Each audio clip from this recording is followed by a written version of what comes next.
365장 마음속에 근심 있는 사람.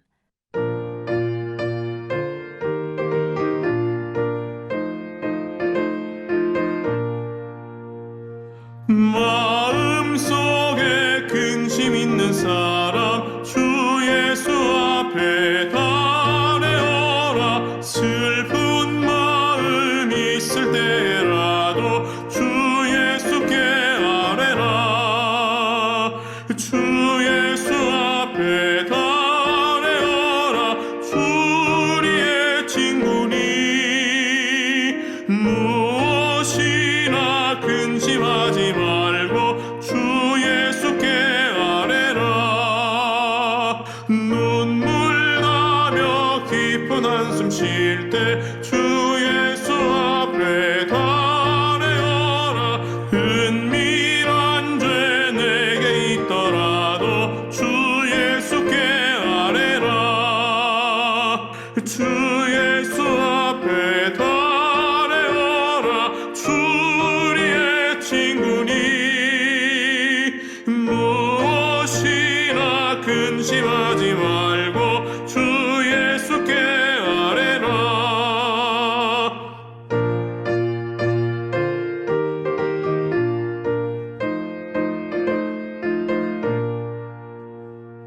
괴로움과 두려움 있을 때 주 예수 앞에 달려오라. 내일 일을 염려하지 말고 주 예수께 아뢰라.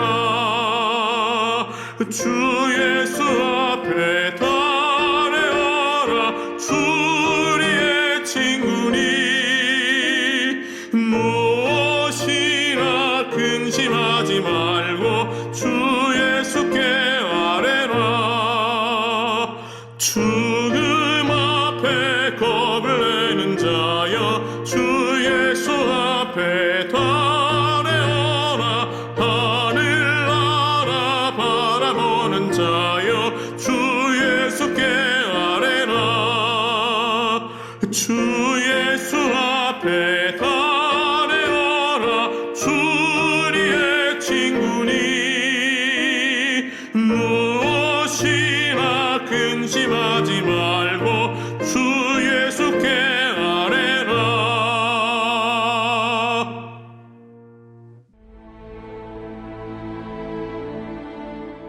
수아 사람 빌닷이 대답하여 이르되 너희가 어느 때에 가서 말의 끝을 맺겠느냐. 깨달으라. 그 후에야 우리가 말하리라. 어찌하여 우리를 짐승으로 여기며 부정하게 보느냐. 울분을 터뜨리며 자기 자신을 찢는 사람아, 너 때문에 땅이 버림을 받겠느냐. 바위가 그 자리에서 옮겨지겠느냐. 악인의 빛은 꺼지고 그의 불꽃은 빛나지 않을 것이요, 그의 장막 안의 빛은 어두워지고 그 위의 등불은 꺼질 것이요, 그의 활기찬 걸음이 피곤하여지고 그가 마련한 꾀에 스스로 빠질 것이니, 이는 그의 발이 그물에 빠지고 올가미에 걸려들며 그의 발 뒤꿈치는 덫에 치이고 그의 몸은 올무에 얽힐 것이며, 그를 잡을 덫이 땅에 숨겨져 있고 그를 빠뜨릴 함정이 길목에 있으며, 무서운 것이 사방에서 그를 놀라게 하고 그 뒤를 쫓아갈 것이며, 그의 힘은 기근으로 말미암아 쇠하고 그 곁에는 재앙이 기다릴 것이며, 질병이 그의 피부를 삼키리니 곧 사망의 장자가 그의 지체를 먹을 것이며, 그가 의지하던 것들이 장막에서 뽑히며 그는 공포의 왕에게로 잡혀가고 그에게 속하지 않은 자가 그의 장막에 거하리니, 유황이 그의 처소에 뿌려질 것이며 밑으로 그의 뿌리가 마르고 위로는 그의 가지가 시들 것이며, 그를 기념함이 땅에서 사라지고 거리에서는 그의 이름이 전해지지 않을 것이며, 그는 광명으로부터 흑암으로 쫓겨들어가며 세상에서 쫓겨날 것이며, 그는 그의 백성 가운데 후손도 없고 후회도 없을 것이며, 그가 거하던 곳에는 남은 자가 한 사람도 없을 것이라. 그의 운명에 서쪽에 소는 자와 동쪽에 소는 자가 깜짝 놀라리라. 참으로 불의한 자의 집이 이러하고 하나님을 알지 못하는 자의 처소도 이러하니라.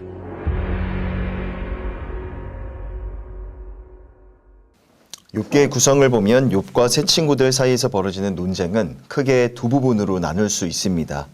오늘 함께 읽은 18장의 말씀은 이 첫 번째 주기의 논쟁에 이어서 두 번째 논쟁에 대한 부분입니다.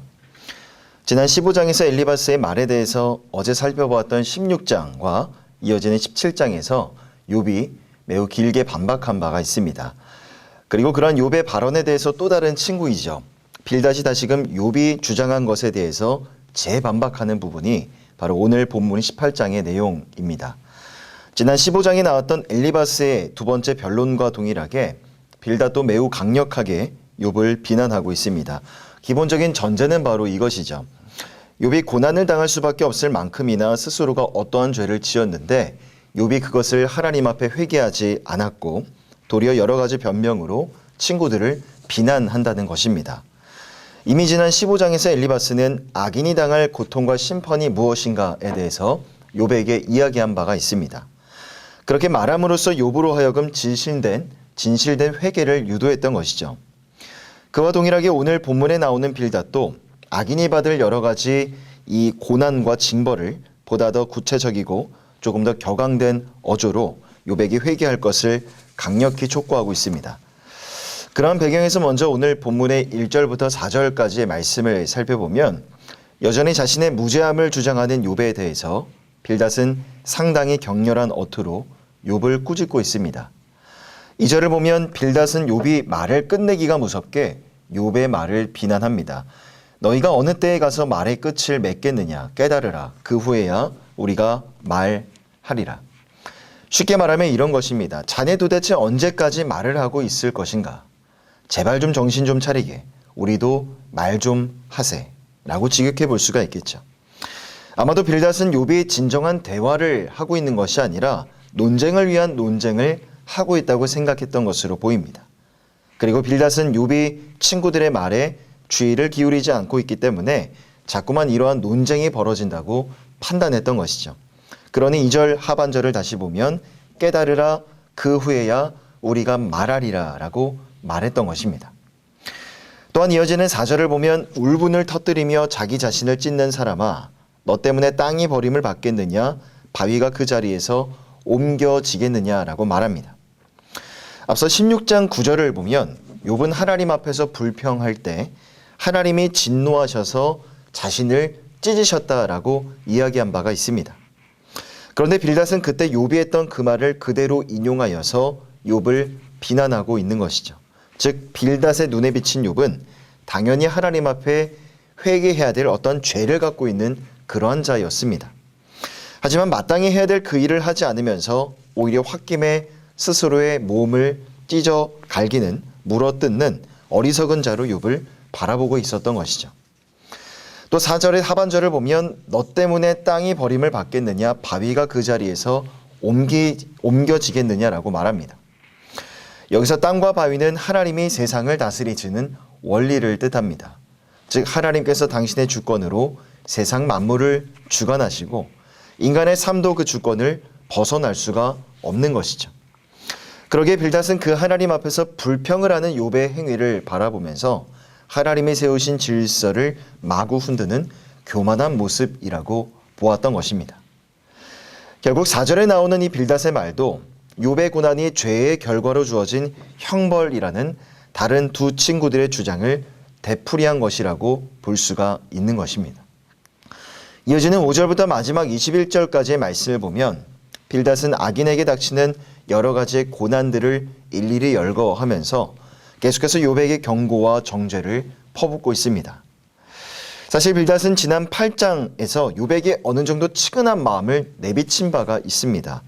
욥기 8장 20절과 21절을 보면 이렇게 말합니다. 하나님은 순전한 사람을 버리지 아니하시고 악한 자를 붙들어 주지 아니하심으로 웃음을 내 입에 즐거운 소리를 내 입술에 채우시리니. 즉 하나님께서는 순전한 자를 잊지 않으시기 때문에 하나님 앞에 얼른 순종하고 얼른 회개하여서 하나님 안에서 진정한 웃음과 즐거움을 회복하라는 빌닷의 위로의 말이었던 것이죠. 하지만 오늘 본문에서는 그때의 그 선한 감정들은 완전히 다 사라져 없어버리고 악인이 당할 고난과 재앙만을 반복하면서 욥을 위협하고 있습니다. 또한 5절과 6절을 보면 빌닷은 욥에게 악인의 빛은 꺼지고 그의 불꽃은 빛나지 않을 것이요 그의 장막 안에 빛은 어두워지고 그 위에 등불은 꺼질 것이요 라고 말합니다. 빌닷은 악인이 누리는 번영이 일순간에 불과하다는 것을 강조하기 위해서 악인의 빛은 꺼질 것이고 그 불꽃이 다시는 빛나지 않을 것이라고 경고합니다.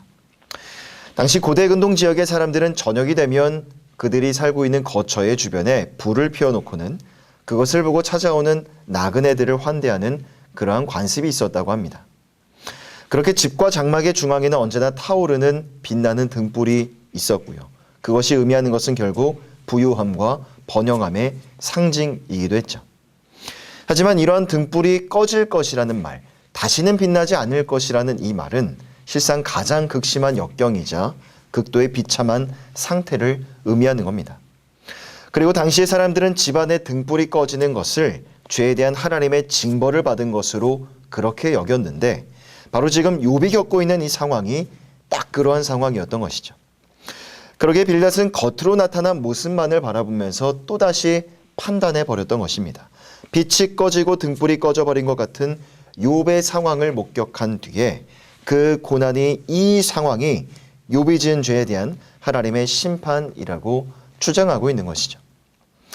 결국 빌닷의 말에는 여전히 하나님의 섭리를 제대로 이해하지 못하는 도식적인 인과응보 논리에서 조금도 진전된 것을 찾아볼 수가 없는 것입니다.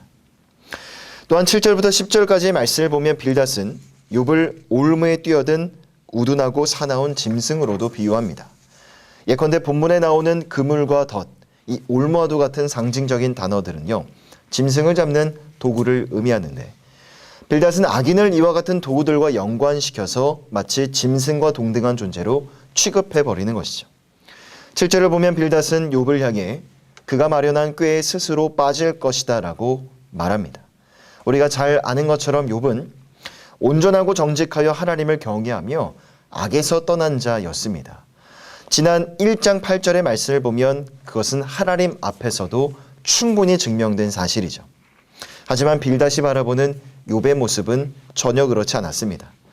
욥이 겉으로 지니고 있었던 그 순전함과 신실함, 빌닷의 눈에 보였던 그런 순전함과 신실한 모습은 바로 자신의 위선적인 신앙을 가리기 위한 도구임에 불과하다고 빌닷은 욥을 판단하고 정죄했던 것이죠.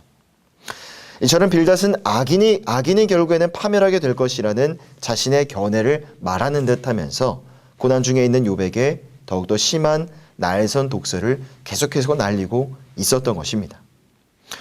빌닷은 오늘 본문의 18장에서 악인의 멸망과 죽음이라는 주제를 등장시켜서 자신의 논지를 더욱 분명히 하려고 하고 있습니다. 특별히 악인의 결국에 대해서 설명하는 가운데 상징적인 표현들이 참 많이 등장하는데 결국 이 모든 것들은 욥의 상황을 염두에 두고 빌닷이 의도적으로 사용했던 것입니다. 다시 말하면 욥이 당면한 상황 이 자체가 바로 악인에게 주어지는 심판의 결과라는 것. 욥으로 하여금 그것을 깨닫게 하려고 빌닷은 악인에게 발생하는 재난의 상황을 재난의 본보기를 매우 생생하게 묘사했던 것이죠. 하지만 그렇게 일방적으로 자신의 주장만을 강변하는 빌닷의 모습 속에서 친구에 대한 사랑의 모습이나 고난을 당하는 자에 대한 참된 위로자의 모습은 전혀 찾아볼 수가 없습니다. 욥과 세 친구 사이의 논쟁이 첫 번째 주기를 넘어서 두 번째 주기에 들어섰지만 여전히 욥을 바라보는 세 친구들의 시선은 상당히 격앙되어 있고 매우 비정할 뿐입니다.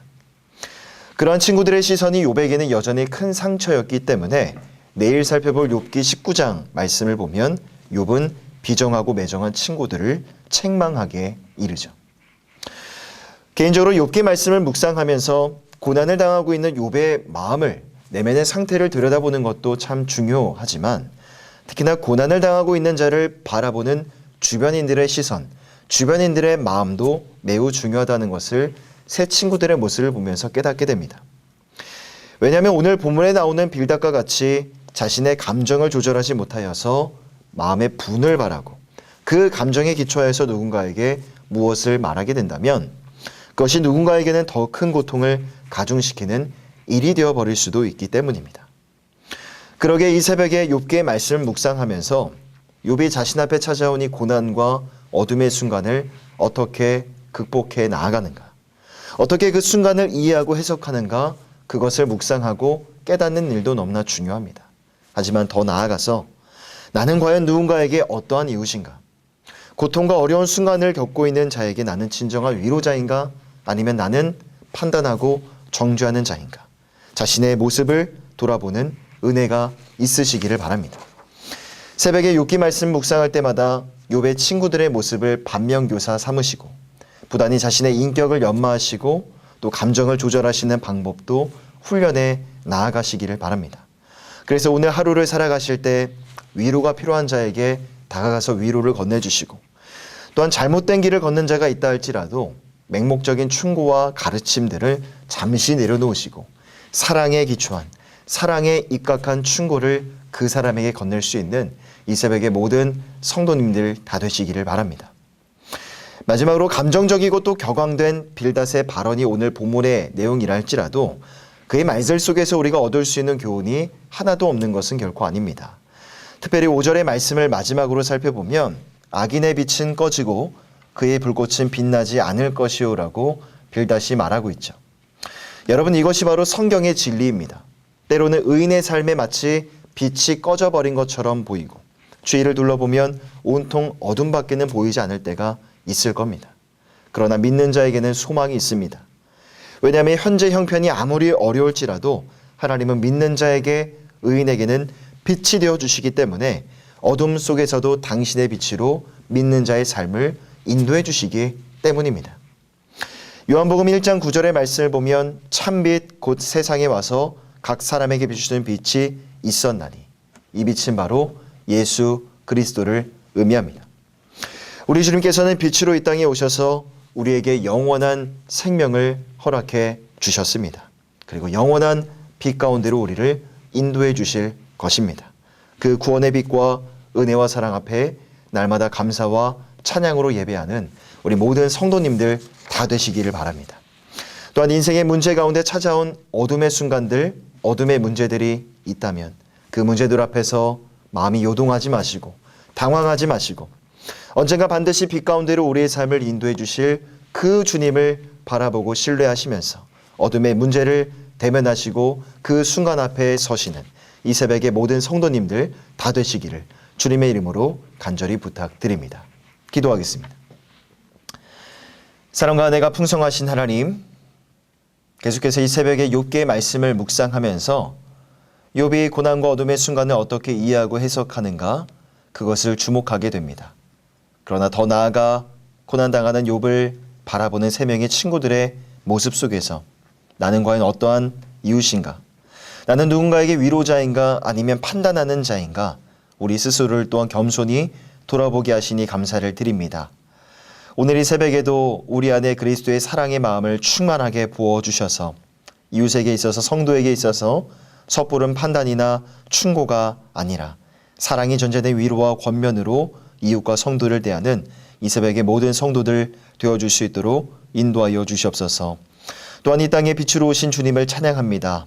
때로 우리의 삶을 돌아보면 어둠밖에는 보이지 않을 절망적인 때가 종종 있습니다. 하지만 그 어둠을 거두시고 마침내 빛 가운데로 우리의 삶을 인도해 주실 그 주님을 바라보며 안식하게 하시고 그 소망 안에서 오늘 하루를 살아가는 서울홍성의 모든 성도들 되어줄 수 있도록 인도하여 주시옵소서. 감사드리며 우르건하신 예수 그리스도의 이름으로 간절히 기도하오며 지금은 우리 주 예수 그리스도의 은혜와 하나님의 사랑하심과 성령 하나님의 교통하심의 은혜가 우리 가운데 빛으로 찾아오신 그리스도 예수 안에서 오늘도 믿음의 성장과 성숙을 이루어 나아가기를 결단하고 소망하는 예수 믿는 성도들 머리 위에 이 은혜가 영원토록 함께 있을지어다. 아멘.